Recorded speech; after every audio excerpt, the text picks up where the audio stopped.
যাইরে গোলাম কোনো কাম কাজের মধ্যে না সারাদিন খালি বয়ে বয়ে খাবার দাও তাইলে যত জ্বালা সবই হচ্ছে আমার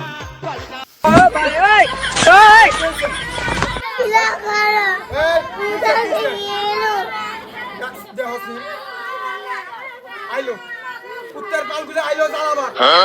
তোর বাবার মনে যাস না হ্যাঁ যাস না সারাদিন জ্বালাস তখন জন্য কাম করে শান্তি পাই না আর আমার যাইরে পাড়ারে কই যে দুর্বিলে নিও না তোমরা নিও না আমার কথা যদি আল্লাহ শুনে আল্লাহ কথা শুনে যা আমি কি করব যাইরে শালি কি কষ্ট তুই কি করব আমি কি করব যা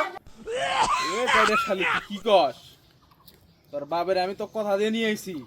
যে কোনোদিনও তোর পেট ফাঁকা দেবো না আমি এইজন্যই তো এতগুলো হয়েছে তোর বাবাকে যদি কথা না দিলাম নে তাহলে তার আজকে এই দিনটা আমার না